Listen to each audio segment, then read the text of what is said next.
ایک وقت آنے والا ہے جب زمین کانپے گی، آسمان سے خون برسیں گے، لوگ بھوک سے مرنے لگیں گے اور ایک فتنہ ابھرے گا۔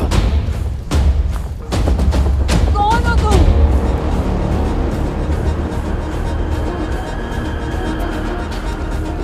میں تمہارا رب ہوں۔ وہ فتنہ ہوگا دجال کا، جو ایک آنکھ کا کانا ہوگا، ماتھے پہ کافر لکھا ہوا، اور اس کا فتنہ اتنا بڑا ہوگا کہ نبی صلی اللہ علیہ وسلم نے فرمایا، آدم علیہ السلام سے لے کر قیامت تک کوئی فتنہ اس سے بڑا نہیں ہوگا، لیکن اللہ نے اس کے خاتمے کا انتظام صدیوں پہلے کر دیا تھا۔ وہ نبی جن کو زندہ آسمانوں پر اٹھا لیا گیا تھا وہ لوٹ کر آئیں گے۔ دجال ان کی سانس کی تپش برداشت نہیں کر سکے گا اور نمک کی طرح پگھلنے لگے گا، لیکن اس کا انجام لکھا ہے لد کے دروازے پر، جہاں وہ نبی اپنے نیزے سے اس جھوٹے خدا کا ناپاک وجود ہمیشہ کے لیے ختم کر دیں گے۔ وہ نبی ہے حضرت عیسیٰ ابن مریم علیہ السلام۔ ہجری سال شروع ہوئے، ابھی کچھ ہی وقت ہوا تھا۔ صحابہ رسول تمیم داری رضی اللہ اپنے 30 ساتھیوں کے ساتھ ایک سفر پر نکلے۔ سمندر کی لہروں نے ان کے جہاز کو ایک کھلونے کی طرح اچھالا۔ پورا 1 مہینہ وہ زندگی اور موت کے درمیان لت پت رہے۔ سمندر کی لہروں نے انہیں بے ہوش کر دیا، پھر سمندر خاموش ہو گیا اور ایک ہی لمحے میں کشتی غائب ہو گئی، یہاں تک کہ ان کا جہاز ایک ایسی جگہ جا لگا جہاں انسانی قدم صدیوں سے نہیں پڑے تھے۔ ایک ویران اور خاموش جزیرہ جہاں قدم رکھنے والا کوئی عام نہیں ہوتا۔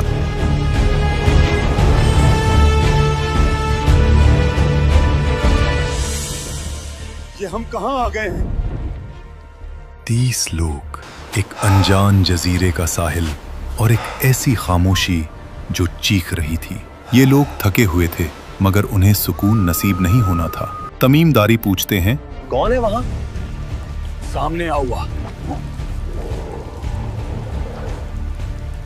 وہ کوئی جانور نہیں تھا لیکن انسان بھی نہیں لگ رہا تھا۔ تمیم داری کہتے ہیں، تجھ پر افسوس، تو کیا چیز ہے؟ میں جساسہ ہوں، میں خبریں جمع کرتا ہوں۔ کس کے لیے؟ تو کس کا جاسوس ہے؟ اس عمارت میں چلو، وہاں ایک شخص ہے جو تمہارا شدت سے انتظار کر رہا ہے۔ وہ تمہارے حالات جاننے کے لیے بے چین ہے۔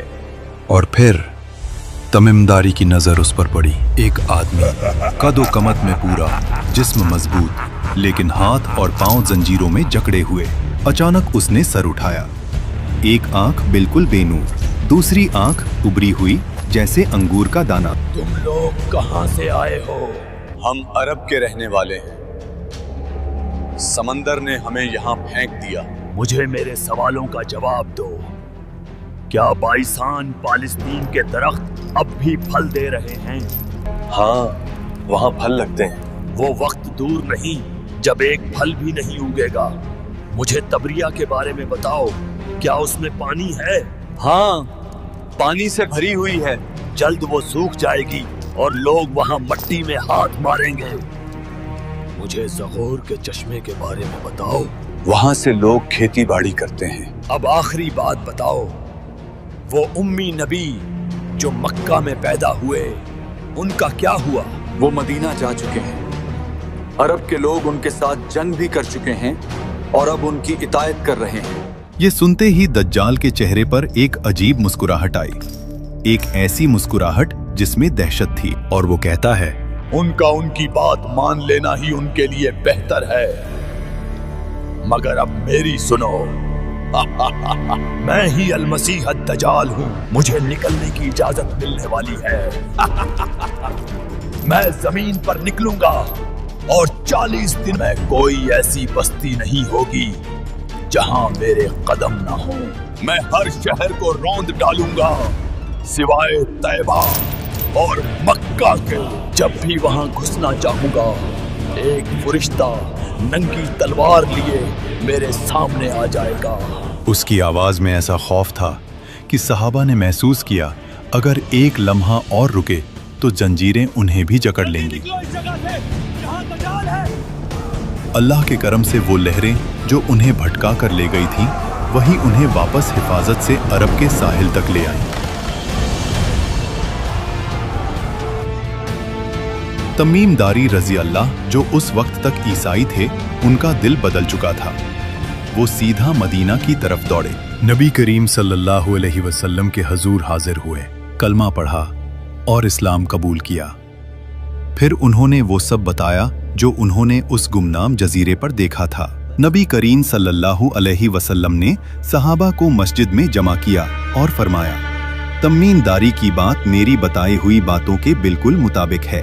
और नबी करीम सल्लल्लाहु अलैहि वसल्लम ने खुद अपनी लाठी से मशरिक की तरफ इशारा किया और 3 दफा फरमाया, ये मशरिक में है, ये मशरिक में है, ये मशरिक में है। फिर आप सल्लल्लाहु अलैहि वसल्लम ने दज्जाल के फितने से अल्लाह की पनाह मांगी और फरमाया, मैं तुम्हें दज्जाल से डराता हूँ। कोई नबी ऐसा नहीं गुजरा जिसने अपनी कौम को दज्जाल से न डराया हो। और फिर एक वक्त आएगा जब दज्जाल निकलेगा तो दुनिया अपने बदतरीन दौर से गुजर रही होगी। 3 साल तक बारिश नहीं होगी, लोग एक एक निवाले को तरसेंगे। तब वो जाहिर होगा, एक हाथ में रोटियों का पहाड़ लिए और दूसरे में पानी की नहरें। फिर वो कहेगा, देखो, क्या तुम्हारा रब तुम्हें भूखा मारता?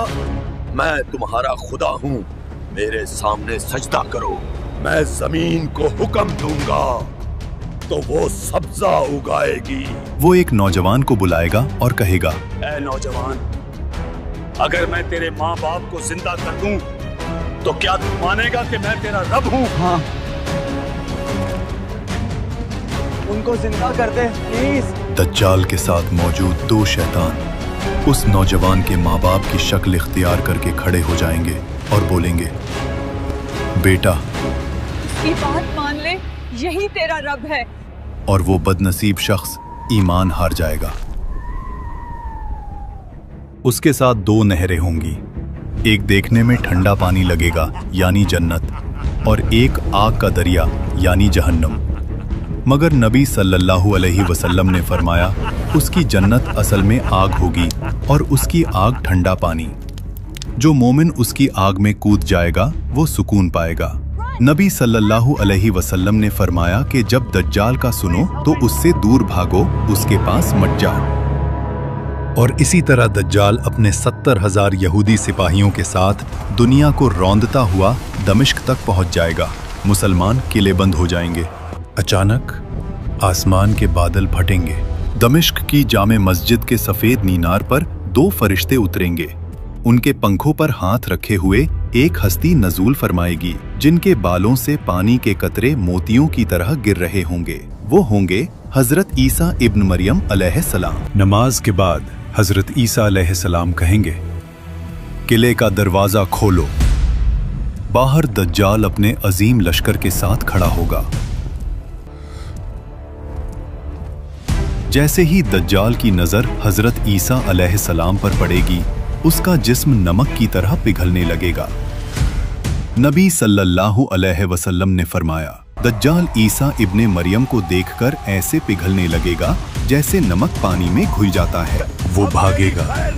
दुनिया को डराने वाला और खुदाई का दावा करने वाला खुद मौत से भागेगा। दज्जाल को कहीं पनाह नहीं मिलेगी। पत्थर और दरख्त पुकारेंगे,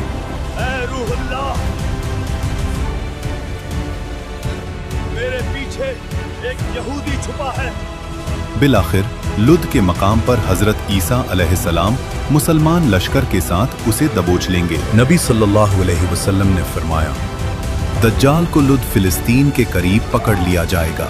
अहादीस में आता है, हजरत ईसा अलैहिस्सलाम अपने हाथ और नेज़े से दज्जाल को कत्ल करेंगे और कहेंगे, आज तेरा वक्त खत्म हुआ, झूठे खुदा।